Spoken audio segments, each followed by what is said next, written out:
Starting with Paper is a show that happened because most of us in the show have been printing together for years, and we just looked at each other one day and said, you know, we should have a show together.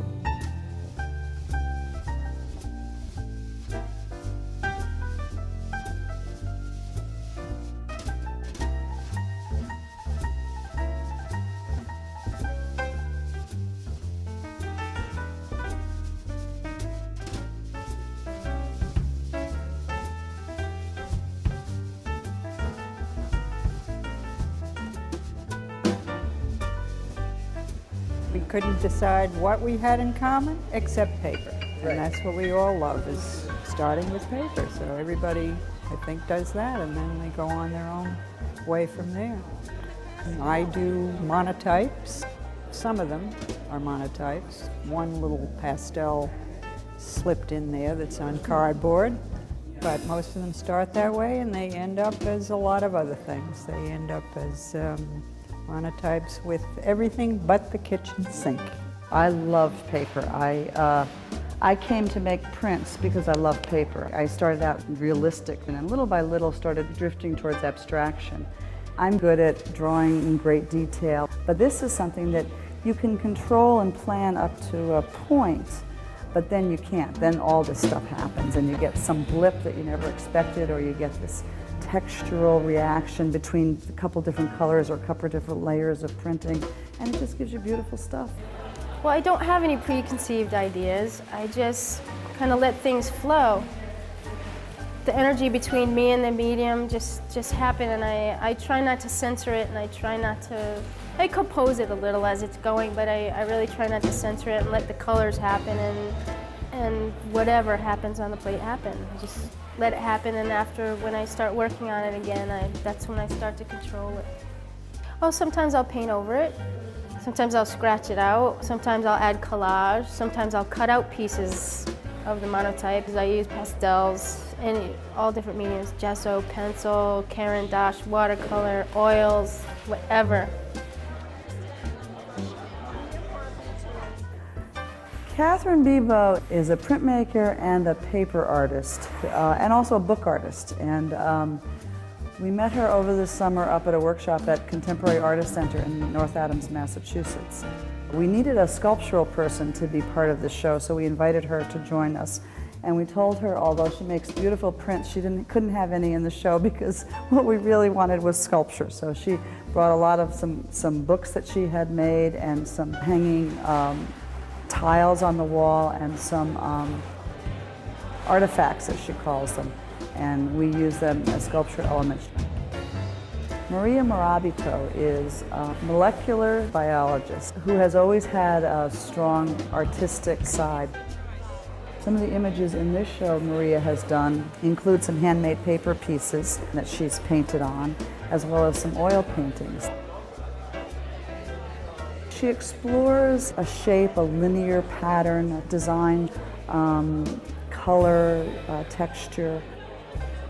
She has strong work. She's good. I noticed that there are a lot of red dots. I was checking.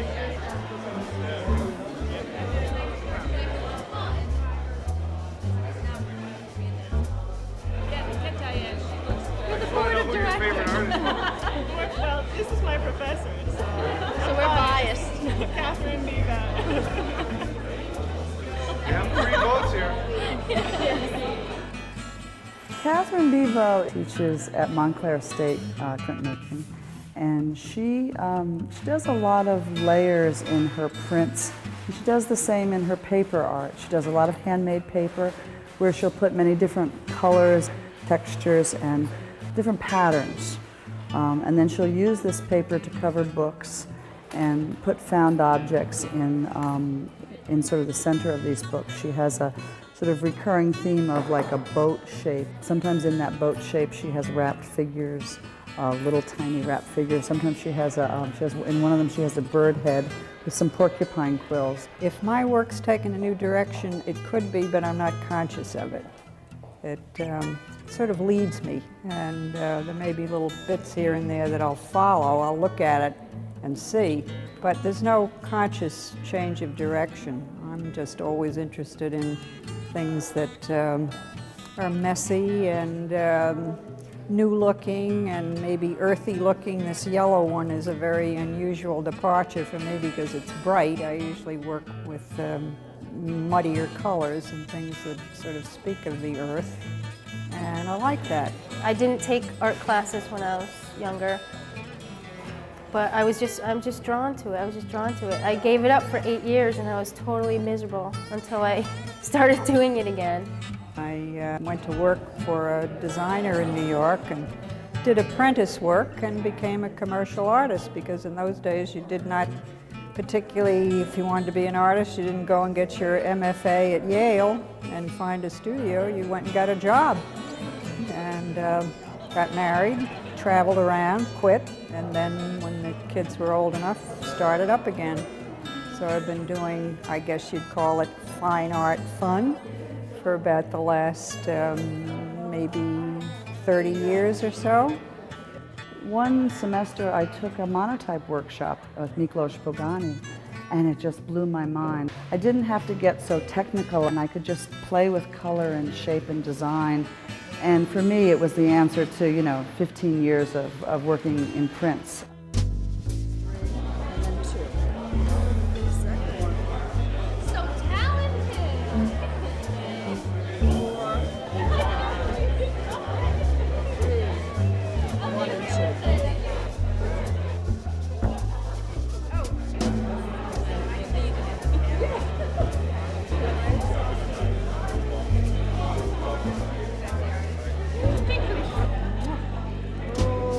And scaling up to 4 feet and 8 feet kinds of prints, it's been a real surprise.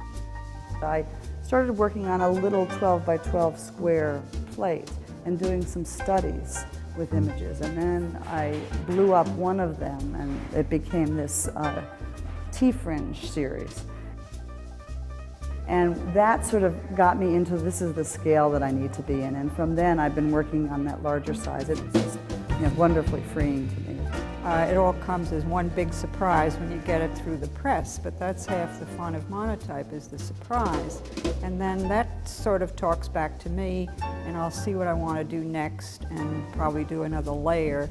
And if it gets to an impasse, which it very often does, I'll take it home and then do a lot of handwork on it, maybe some collage, and then probably bring it back and do another layer of monotype. So there's many, many layers.